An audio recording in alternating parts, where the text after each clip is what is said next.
পার্লামেন্টের অধিবেশন শুরু হয়, কোরআন তেলাওয়াত শেষ, এরপর হুজুরকে রুম থেকে বের করে দিয়ে জানলা দরজা আটকায় দিয়ে ওই পার্লামেন্টের ভিতরে আবার কোরআন বিরোধী আইন পাশ করা হয়। ওই পার্লামেন্টের ভিতরে পতিতার লাইসেন্স দেওয়া হয়, ওই পার্লামেন্টের ভিতরে মদের লাইসেন্স দেওয়া হয়, ওই পার্লামেন্টের ভিতরে কোরআন বিরোধী যত কাজ আছে রে বাবা, কোরআন বিরোধী সমস্ত কাজগুলো জারি করা হয়। কথা কোন ঠিক কিনা?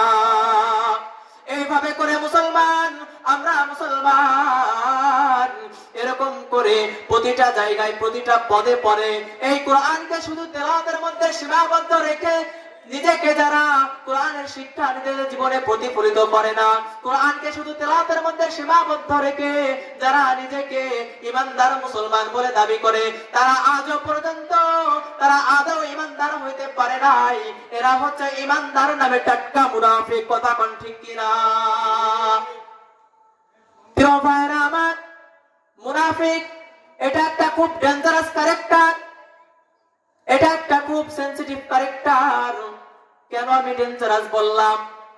কেউ যদি আমাকে বলে হুজুর আমি হিন্দু দেখবো, কোথায় যাব? তাকে আমি পরিষ্কার করে বলতে চাই, আমাদের পার্শ্ববর্তী এলাকায় যাও, সেখানে বহু হিন্দু তুমি দেখতে পাইবে। কেউ যদি আমাকে বলে হুজুর আমি খ্রিস্টান দেখতে চাই, কোথায় যাব? তাহলে আমি তাকে বলতে চাই চীন বা মিয়ানমারে চলে যাও, সেখানে বহু খ্রিস্টান দেখতে পাবে। কেউ যদি আমাকে বলে হুজুর আমি ইহুদি দেখবো, কোথায় যাব?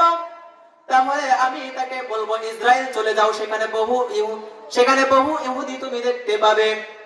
এবার যদি কেউ আমাকে প্রশ্ন করে হুজুর হিন্দু দেখলাম, বৌদ্ধ দেখলাম, খ্রিস্টান দেখলাম, ইহুদি দেখলাম, এবার আমি মুনাফিক দেখবো কিভাবে? মুনাফিক দেখার জন্য কোথায় যাব?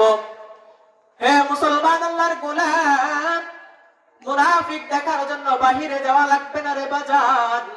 আপনার এলাকায়, এমনকি এই মাহফিলের প্যান্ডেলের মধ্যে, এই মাহফিলের প্যান্ডেলের আশেপাশে মুনাফিক মুসলমানের সুরত ধরে ঘাপটি মেরে বসে আছে। কথা কোন ঠিক কিনা?